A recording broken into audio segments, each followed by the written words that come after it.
Assalamualaikum warahmatullahi wabarakatuh. Selamat datang di channel aku, Yoga Grace.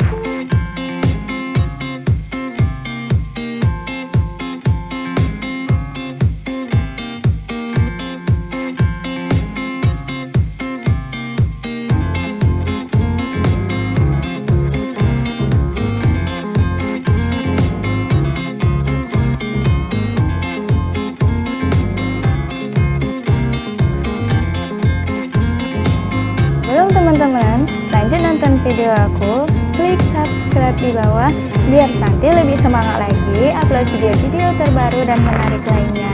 Like, comment, and share video aku sebanyak-banyaknya, dan jangan lupa aktifkan notifikasi loncengnya, ting, biar teman-teman nggak ketinggalan video-video terbaru aku. Selamat menonton. Di video kali ini Santi akan bahas gimana sih biar kita itu bisa cepat lancar baca Al-Quran. Nah, apa-apa aja dan kelanjutannya simak terus videonya. Jadi di sini Santi akan berbagi sedikit pengetahuan Santi kepada teman-teman.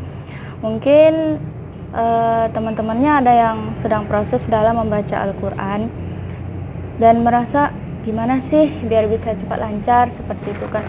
Kok rasanya susah ya aku cepat bisa belajar Al-Qur'annya. Nah, jadi di sini Santi akan berbagi sedikit gimana caranya biar kita bisa cepat lancar membaca Al-Qur'an.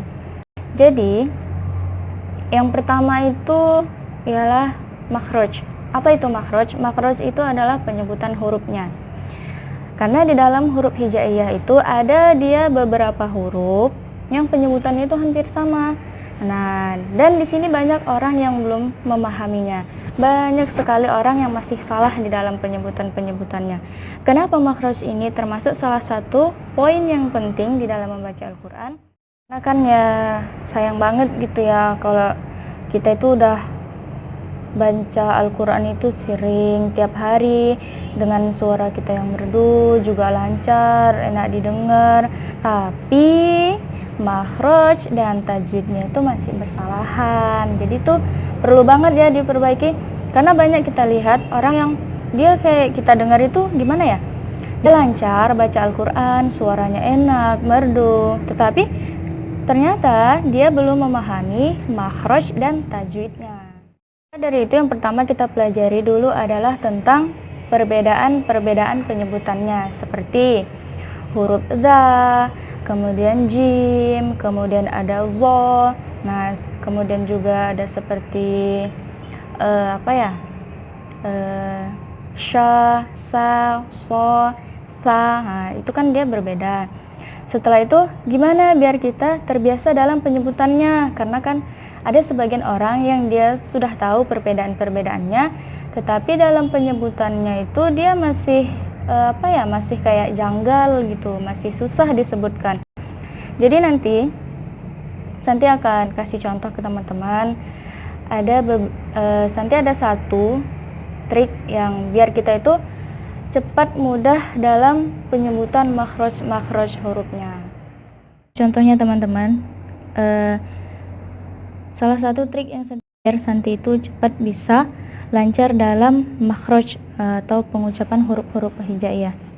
Nah, jadi contohnya itu seperti ini. Santi bacain sedikit. Awwali'na minal mu'nimu awwali'a. Nah, jadi seperti itu. Jadi ini tuh adalah contoh dari huruf alif ya. Ini tuh contoh dari huruf alif seperti itu. Jadi di sini ada beberapa huruf alif. Ini, kemudian ini. Nah, jadi di sini kita akan menyebut dalam satu huruf itu akan kita sebutkan berkali-kali. Nah, jadi otomatis kalau kita sering menyebutkannya, otomatis nanti kita akan terbiasa seperti itu. Jadi gimana caranya? Kalau kita mau ganti ke huruf, misalnya itu dia jadi di huruf ba, kita tinggal ganti aja setiap yang huruf alif ini kita ganti jadi huruf ba. Kalau ini dia a awwali a na, kita ganti ba bawwali babna, minal mubni mubabawwali a. Jadi seperti itu. Di dalam satu syair ini kita akan menyebutkan huruf hijaiyah tersebut dalam beberapa kali seperti itu ya. Jadi insya Allah itu akan membuat kita lebih mudah lagi dan lebih cepat lancar dalam pengucapannya seperti itu ya teman-teman.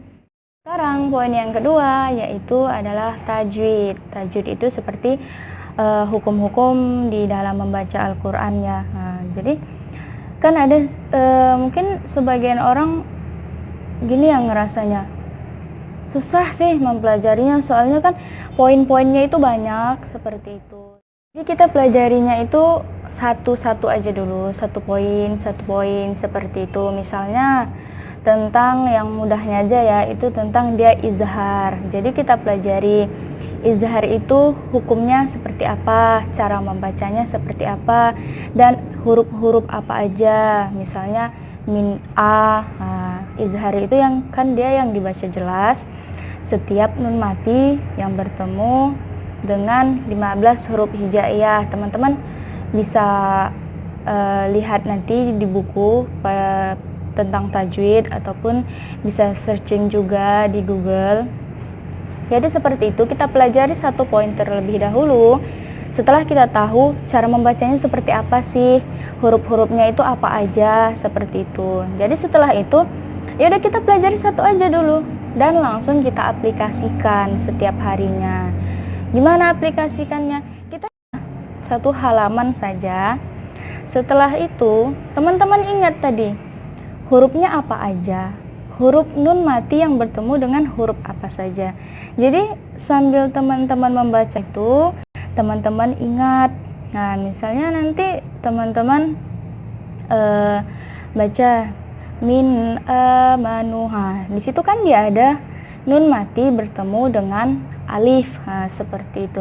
Jadi teman-teman, oh ya ini izhar. Kemudian baca lagi selanjutnya, baca lagi selanjutnya, baca lagi selanjutnya. Dan teman-teman fokus aja dulu untuk yang tentang hukum izhar itu dulu. Jadi setiap bacaan itu teman-teman perhatikan pelan-pelan. Nah, dari situ secara otomatis nanti teman-teman akan tahu dengan sendirinya, akan lancar dengan sendirinya. Nanti setelah teman-temannya udah benar-benar paham, ingat dan bisa ngaplikasikannya yang hukum izhar tadi, baru temannya pindah ke poin yang lainnya, misalnya tentang iklab, idgham, seperti itu. Jadi kita aplikasikan dan pelajari satu poin aja dulu, biar kita itu nggak ngerasa susah. Karena kalau kita langsung, misalnya kita baca nih tentang izhar, iklab, idgham, seperti itu ya.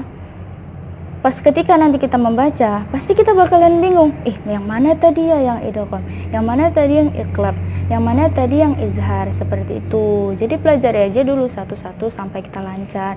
Setelah satu poin selesai, udah benar-benar paham dan benar-benar udah bisa diaplikasikan ketika membacanya, baru kita pindah ke poin selanjutnya. Seperti itu dia teman-teman.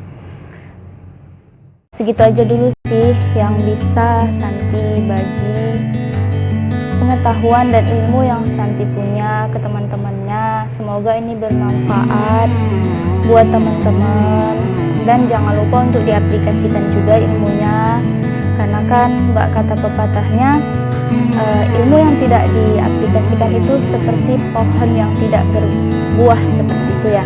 Percuma dia wawasan kita makin banyak dan bertambah, tapi nggak kita aplikasikan, sama aja bohong. Dan nanti lama-lama secara perlahan wawasan itu akan hilang lagi dengan sendirinya, kan sayang banget ya, seperti itu. Oke, jadi tadi itu dia sedikit dari aku tentang bagaimana biar kita mudah cepat bisa lancar membaca Al-Quran.